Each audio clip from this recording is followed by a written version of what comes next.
A note to listeners, this episode mentions suicide, self-harm, and gender dysphoria. If you or someone you know needs help, call the National Suicide Prevention Lifeline at 988 or call the LGBT Crisis Hotline at 888-843-4564. Gender-affirming surgery and hormone therapy for transgender minors is now illegal in Utah.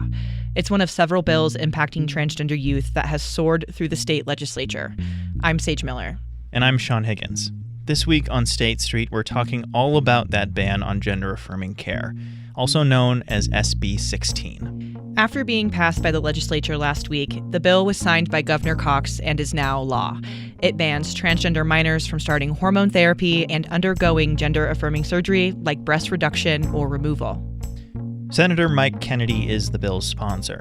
He says, among other things, the research on hormone therapy is weak, and there isn't enough information on how the medications affect young people.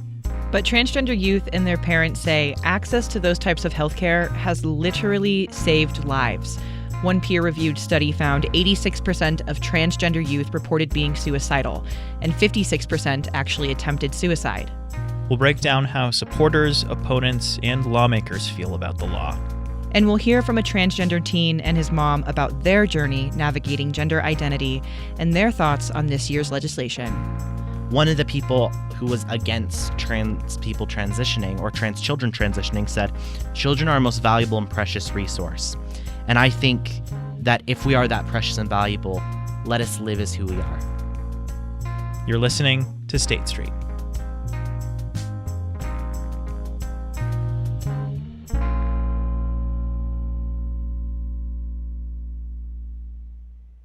All right. Sage, I know it's your and my first time covering the legislature for the full 45 days, but it really seems like lawmakers are hitting the controversial bills sooner than they normally would.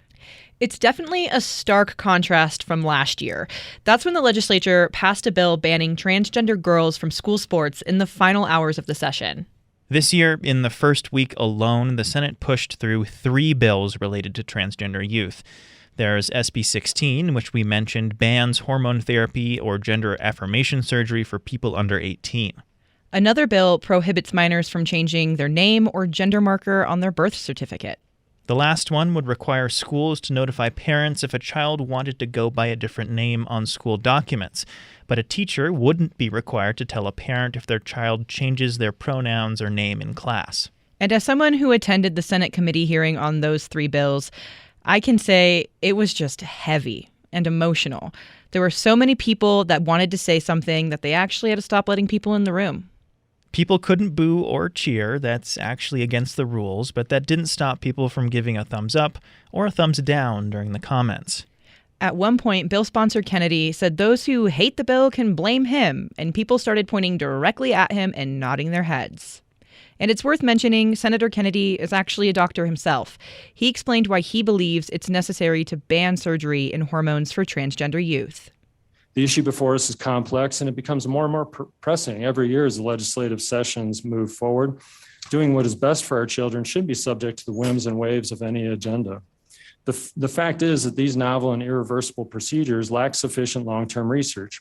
But still, our country is witnessing a radical and dangerous push for children to enter this version of healthcare.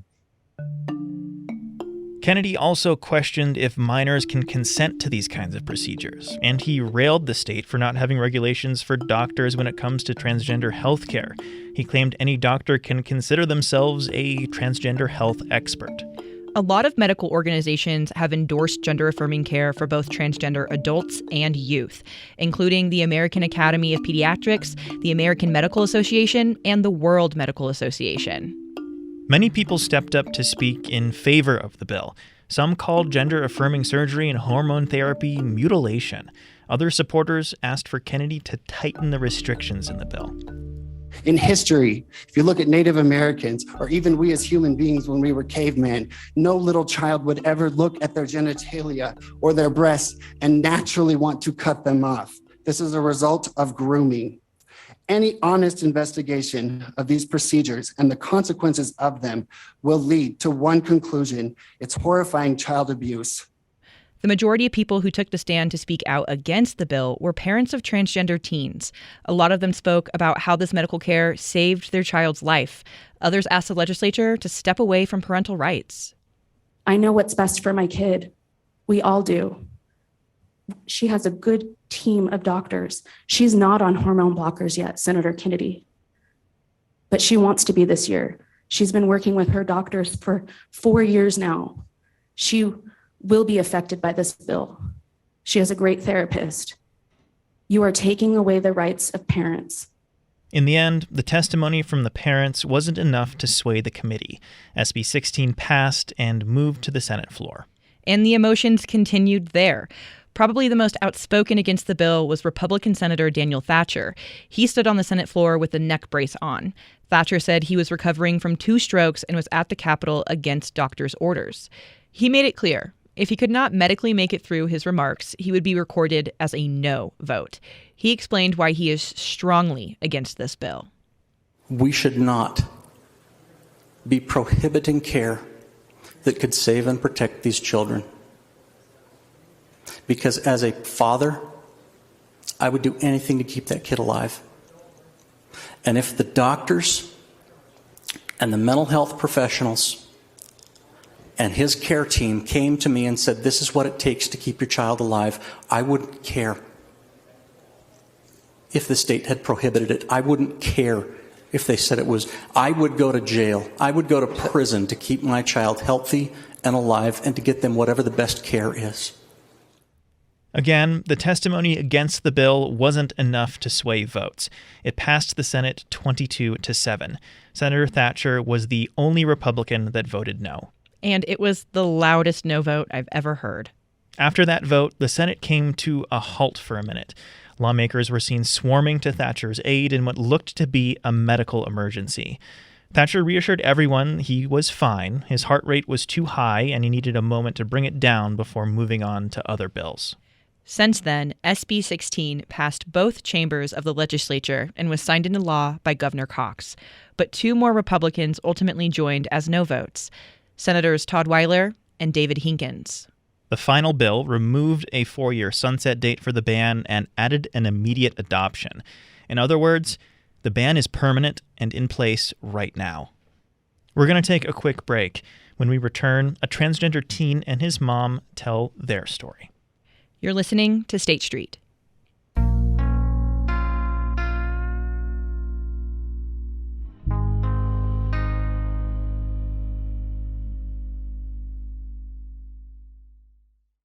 Support for State Street comes from the Hinckley Report podcast, a weekly roundtable discussion about the biggest political headlines in the Beehive State.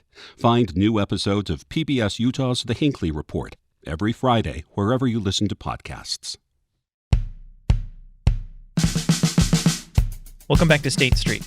I'm Sean Higgins. And I'm Sage Miller. It's been a tough couple weeks for transgender youth and their allies.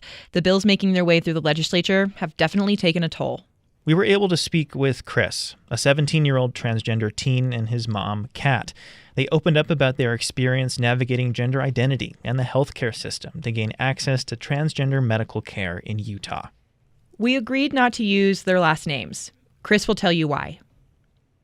It can be very scary as a trans person using your actual name because you can get hunted by both just people in the common community and also politicians. So we decided for my safety, as well as the safety of my parents, that we'd keep our names out.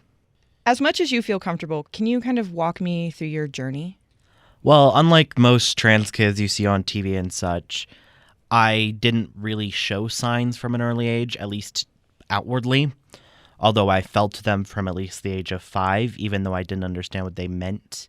And I just had this feeling since they were about 3 years old. I thought, this kid is gay. When I started going through puberty around the age of 9-10, I started getting very dysphoric and I started really hating my body. And around the age of 11, I started figuring out, oh, my gender may not be the same as what I look like and how I am physically.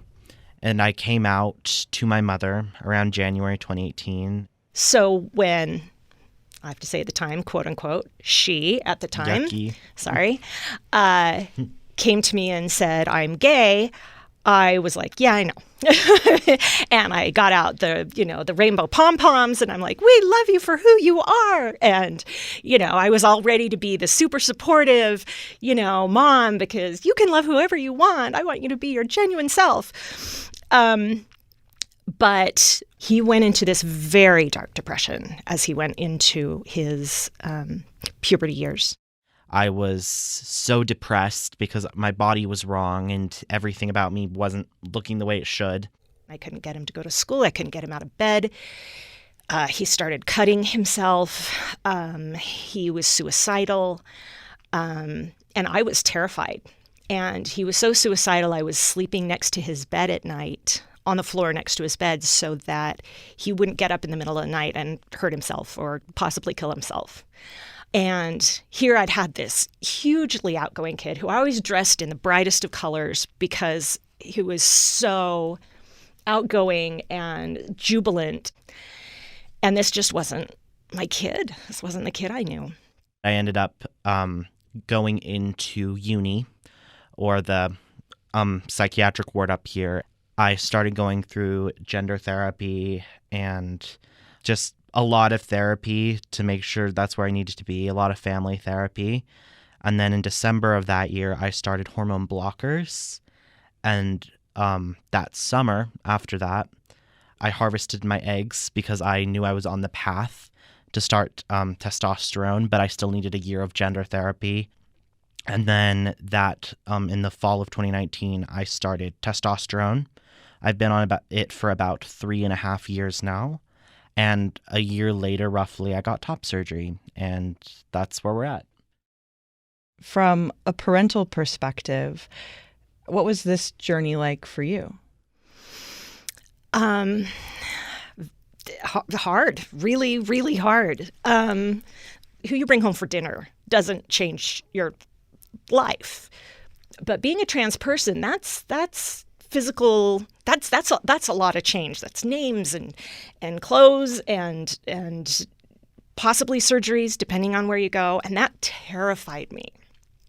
And so as we went deeper and deeper and longer into therapy, we started calling him by his alternative name. But between ourselves and with my friends and, behind his back, I would refer to him as his original name. And I'm like, it's just easier, which for me at the time it was. And it just took some time to figure that out. And then we started doing little things, like we let him cut his hair, quote unquote, like a boy. We let him get boxers. My husband freaked out about that. And I'm like, big day for me, the day I got boxers. Yeah, little things like that. We got him a binder. And every time we did these teeny tiny little things that don't seem like anything, I mean, nobody sees your boxers, he was happier. He was healthier. He was less suicidal. He was becoming my kid again. The first thing my husband said when he heard my son was trans is he got really emotional and he said, I thought I was going to walk her down the aisle. And to me, that really sums up as a parent why you push so hard. Not only do you see this really hard road ahead for your kid, which is really hard to see them know what's ahead and how much they're going to have to fight to just be treated equally. But I have to let go of all these preconceived notions of what I thought what the life was going to be for my kid and let them be who they are. Because I can't bring out the pom-poms and say, be your genuine self, and then stand in the way of it. I'm going to move on to the committee hearing now. That's where I met both of you. It was at a very packed and contentious committee hearing. Y'all decided to come as a family. You didn't get a chance to speak, but why'd you make that decision to appear at the hearing? I didn't personally want to go, I'm going to be honest, because it is very painful to see people basically say you're not valid over and over, and for your life to be so politicized. But my parents are like, we need to support the generations coming after you. I have a lot of friends that are younger than me who are trans. Most of my friends are trans. And it is very painful to watch them have to deal with these bills piling up. And every January, pretty much since the year I came out, I have had to write letters to the committee being like, hey, you're messing up my life. Please stop. In the most polite terms, obviously. How did your experience differ from what lawmakers and bill supporters were describing on the committee floor? Well, first off, you can't really walk into a building and be like, hey, I'd like some hormones. And they're like, yeah, sure. It took a very long time. When I got my testosterone, they made me sign a contract that they made me read by myself, and then my parents had to read it. You had to get, I think, three doctor's notes? And don't forget also, like, he had to live as his identifying gender in the quote-unquote real world for a certain amount of time. And I think for him, I mean, before he went on T, it was almost 2 years. Almost 2 years. It takes a very long time, and it is very painful to step out in the real world wearing a binder and just hoping and praying that you won't get misgendered that day. Or when you go to the bathroom, you won't get hurt because you don't look like your gender. So it's not easy. It's painful. And they make sure that every kid that does transition is ready. And if they don't think you're ready, they will not accept you no matter how much you do or how many doctor's notes you get. It is cruel and unusual punishment for these lawmakers to refuse medical care to children who need it. They wouldn't refuse it to a kid who needs their insulin shots for diabetes. They wouldn't refuse it to a kid who has major depressive disorder and needs their Prozac. Our condition is no different. It is medical, it is biological, it is physical, and it is painful. Now that you've been able to go through the transition process, how do you view yourself now? Like a dude. It's great. I'm so happy in my body. I look in the mirror and I'm like, there you are. You're you now. And Kat, how have you seen yourself transform throughout this journey? Oh, God. I have friends who are, parents of trans kids, and to be able to say to them, I know it's super hard right now and it's very confusing and it's very emotional, and it's okay to be sad and love your kid. It's okay to feel hurt and loss and 100% support and love your kid. But I can also promise you that at some point you will get out of your own way and you'll be like, that version of the child was just their caterpillar stage. This is my butterfly. And my kid just happened to have a more intense puberty than the general population. I'm so happy he is who he is. And just having him come out of that shell and see this happy, jubilant kid, that's the kid I always knew. And he's back. He's back and he's better than ever. All right, I'm not the McRib, but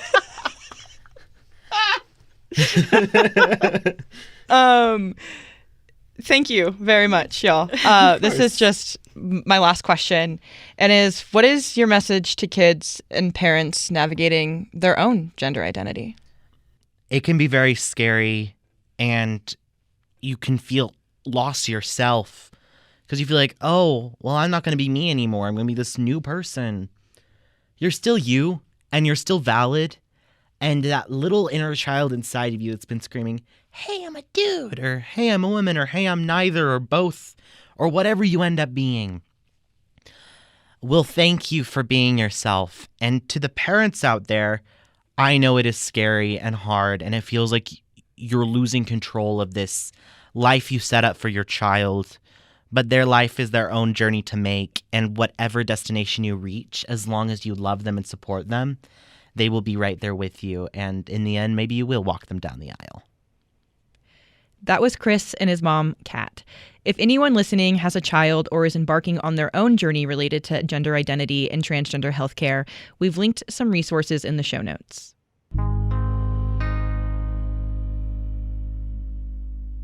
Despite strong opposition from LGBTQ Utahns, their allies, and the ACLU of Utah urging Governor Cox to veto SB 16, he still signed it, and it's now the law in Utah. But that doesn't mean it'll be smooth sailing going forward. There's also the courts. The ACLU pointed out what it saw as numerous constitutional issues with the law in its letter to Governor Cox.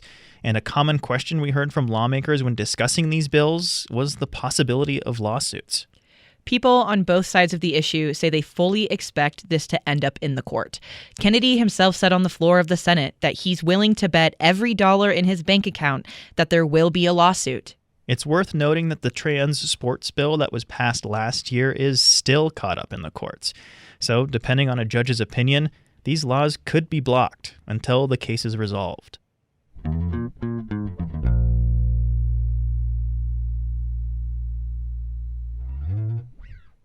Another busy week on Capitol Hill, huh? Yep, and I'm lit tired. But the legislature must go on. The Senate is set to debate House Joint Resolution 2. It would impact the current injunction on Utah's abortion trigger law.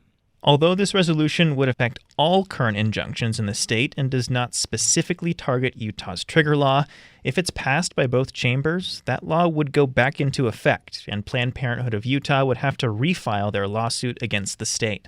But it doesn't stop there. The legislature passed a bill that would give Utah teachers a $6,000 raise, but it's also coupled with the school choice or voucher program called the Utah Fits All Scholarship. Bill supporters say these two issues are linked, and pairing them together into one bill to fund education was the right call. Opponents see it as the exact opposite.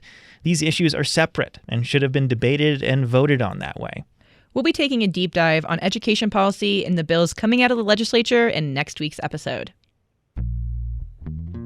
That does it for this episode of State Street.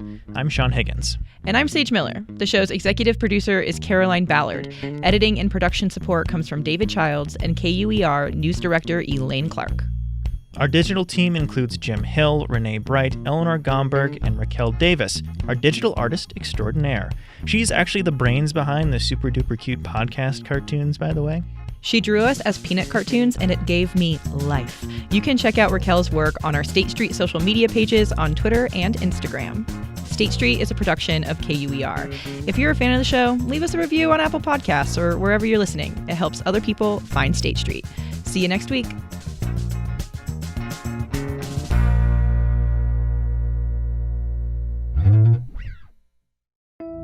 From KUER.